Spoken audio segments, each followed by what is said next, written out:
তিনি সাধারণ কোনো মানুষ নয়, এমন একজন শিক্ষিত ব্যক্তি তিনি ছিলেন। 12টা বিষয়ে তিনি ডক্টরেট করেছিলেন। কয়টি বিষয়ে? তাহলে যে ব্যক্তি 12টা বিষয়ে এমফিল পিএইচডি ডিগ্রি ডক্টরেট করতে পারে সেই ব্যক্তি কম জ্ঞানী? ওনাকে বলা হলো বিভিন্ন ধর্ম নিয়ে গবেষণা করতে হবে, গবেষণা করা শুরু করো। বিভিন্ন ধর্ম নিয়ে যেই মাত্র গবেষণা করা শুরু করলো, খ্রিস্টান ধর্মের কিতাবও কিনলো, সনাতন ধর্মের কিতাবও গবেষণা করতে শুরু করলো।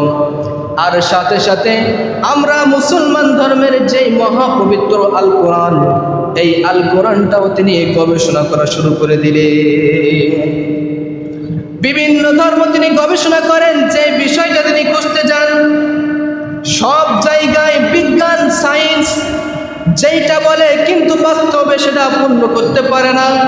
কিন্তু আমার ধর্ম এমন একটা কোরআন রয়েছে, এমন একটা গ্রন্থ রয়েছে, এই কোরআনের মধ্যে কোনো সন্দেহ নাই, কোনো সংশয় কিছু নাই, এমন একটা মহাপবিত্র কোরআন।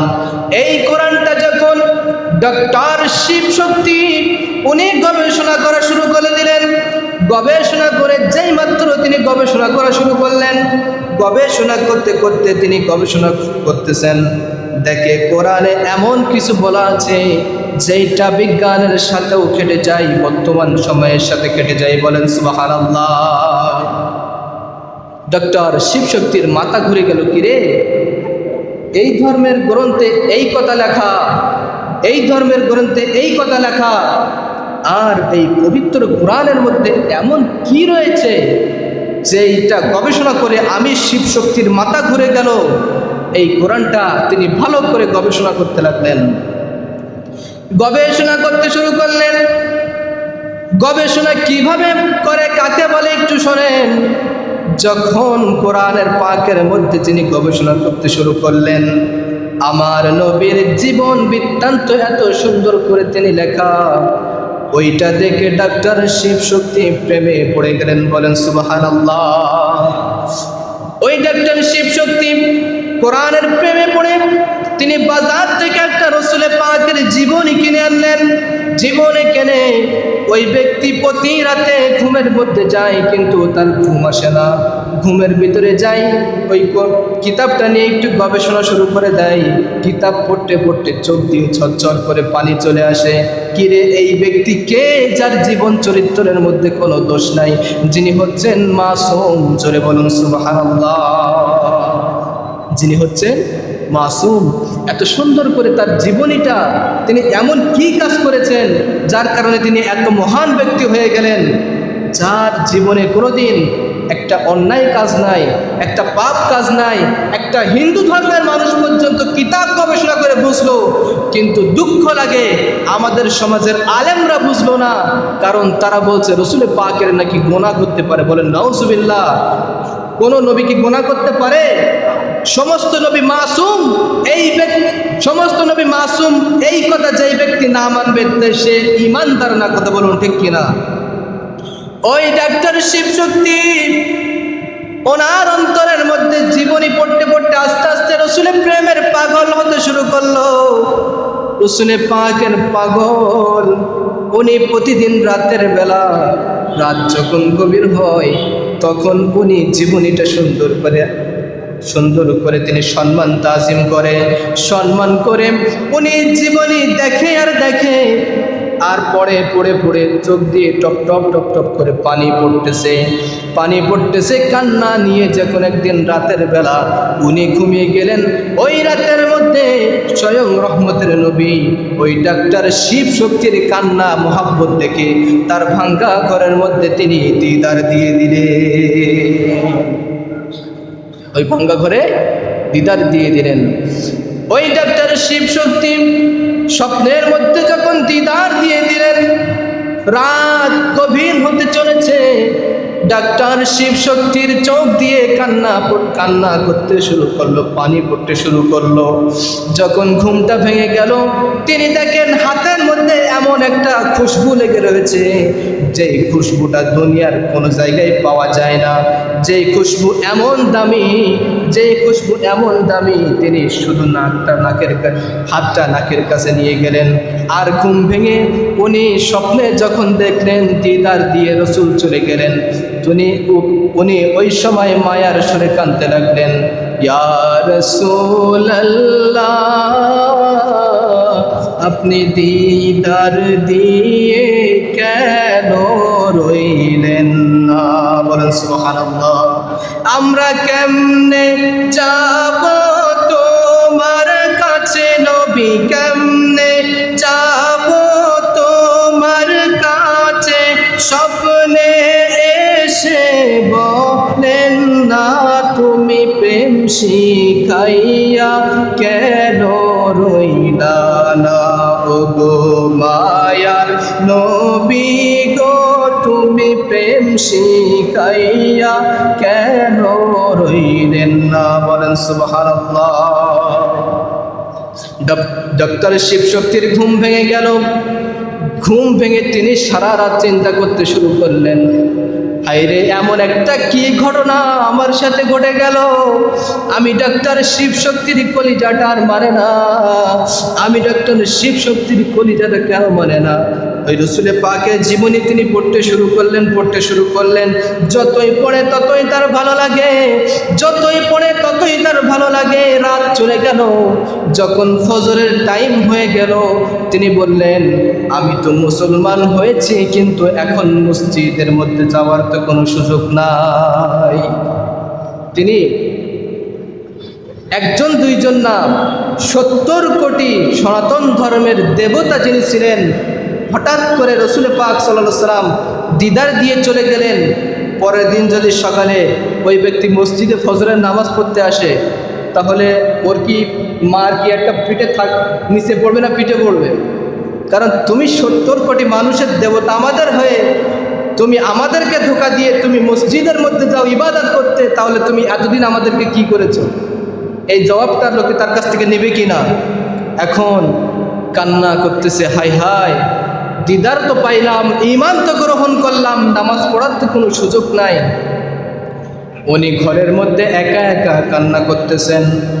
সকালবেলা স্ত্রী এসে ডাকলো, ও স্বামী, ও স্বামী, দরজা খুলুন, আপনার নাস্তা রেডি হয়ে গেছে। ডক্টর শিবশক্তি দরজা খোলেন না, কারণ উনি তো জানে আমি মুসলমান হয়েছি, কিন্তু আমার স্ত্রী তো এখনো বেধর্মী। কথা বলুন ঠিক কিনা? আমি মুসলমান হয়েছি বটে, আমি মুসলমান হয়েছি, কিন্তু আমার স্ত্রী তো এখনো হিন্দু ধর্মের মানুষ। আমার এই ঈমান গ্রহণ করে হিন্দু ধর্মের হাতের খাবার তো আমি খাইতে পারি না। ডক্টর শিবশক্তি উনি দরজা খুলে টেবিলে বসা, টেবিলে উনি খাবার সময় বসে কোনো কথা বলেন না। উনি চুপ করে শুধু রসুল পাকের মহব্বত, ওই যে রাতের স্বপ্নের কথা তিনি চিন্তা করতেছেন, আর তার চোখ দিয়ে অঝরে পানি চলে আসতেছে। আর স্ত্রী ডেকে বলে, স্বামী রে স্বামী, কি হইল তোমার? অন্যদিন তুমি এত কিছুই বলো না, এতদিন তোমার সাথে আমি সংসার করতেছি, তুমি কোনোদিন এইরকম করো নাই, আজকে তোমার কি হইল যে তুমি খাবার বাদ দিয়ে তুমি কান্না করতেছো? স্ত্রী ডেকে বলে, স্ত্রী রে, আজকে গভীর রাতে একটা কাহিনী ঘটেছে, এটা তোমার সাথে আমি বলতে চাই। স্ত্রী বলে, সমস্যা নাই। ওই ডাক্তার শিবশক্তি বলে, তোমার সাথে যদি আমি বলি তাহলে তোমার একটা সত্য দিতে হবে, তুমি এই ঘটনাটা কারোর সাথে বলতে পারবে না। যখন তুমি এই ঘটনাটা অন্য কারোর কাছে বলবে, তখন আমার আর গরদান থাকবে না। দেখবেন আমাদের সমাজে মহিলা লোক যারা, তারা যখন এক জায়গায় হয়, 14 গোষ্ঠীর কথা কি এটা কি করেছে সব কিছু ওই মিটিংয়ের মধ্যে তোলে কিনা। কারণ মহিলাদের মুখ থেকে হক কথা ফক করে বেরিয়ে যায়। একটা কথা চুপ করে রাখবেন, একটা কথা বলবেন যে এটা তুমি বলবা না, পরের দিন দেখবেন এলাকায় সব প্রচার হয়ে গেছে। একজনকে বলবেন তুমি এটা কারোর সাথে বলবা না, ওকে আরেকজনকে বলবে, এইটা আমাকে কালকে বলেছে, তোমার সাথে বললাম, তুমি কাউকে বলবা না। ওইটা আরেকজনের সাথে গিয়ে বলবে, ওই ব্যক্তি আমার সাথে বলিস, তোমার সাথে বলতিস, তুমি যেন আর কারোর সাথে বলো না। এইভাবে করতে করতে পুরাটা গ্রাম এই প্রচার হয়ে যায়। কিন্তু স্ত্রীর কাছে তিনি বিশ্বাস করতে পারলেন যে তোমার সাথে আমি একটা কথা বলতে চাই, তুমি এই কথাটা কারোর সাথে বলতে পারবে না, এটা তোমার কাছে আমানত দিয়ে দিলাম। বলেন আল্লাহু আকবার। ডক্টর শিবশক্তি স্ত্রীকে কাছে ডাকলেন, স্ত্রীকে কাছে ডেকে বললেন, আমার পাশে আসো।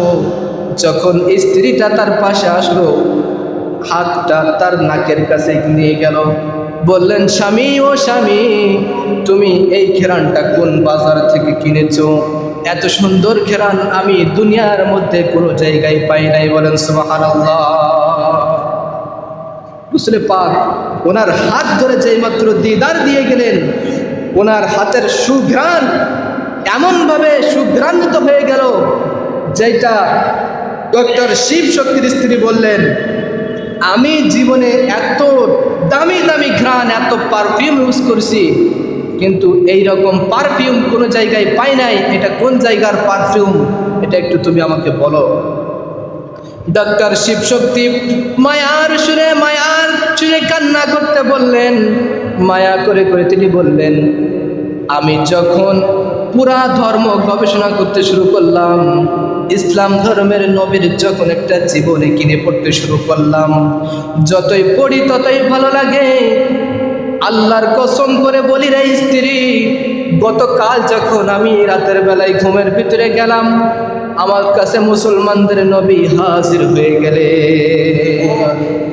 ওই মুসলমানদের নবী রাহমাতুল্লিল আলামিন আমার কাছে হাজির হয়ে আমাকে দিদার দিয়ে ধন্য করে আমাকে কালিমা পড়িয়ে মুসলমান বানিয়ে দিলেন।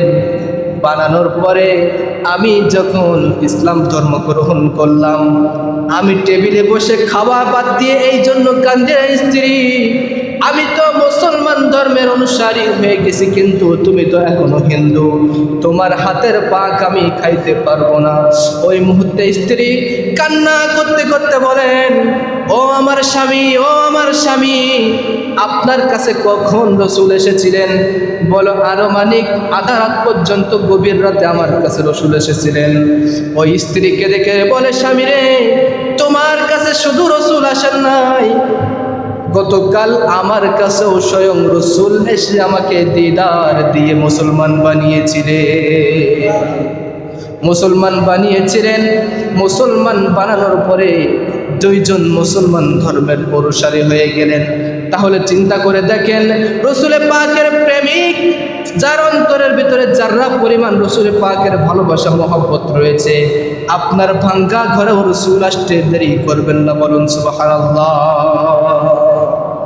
এই জন্য রসুল পাক কেন নবী নবী আমরা করি?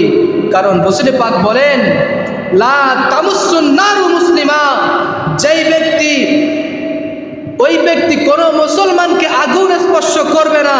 রোহানি, যেই ব্যক্তি আমি রসুলকে দেখেছে, বলেন সুবহানাল্লাহ, যেই ব্যক্তি আমি রসুলকে দেখেছে, লা তামুসুন নারু মুসলিমা, কোনোদিন তাকে আগুন স্পর্শ করবে না।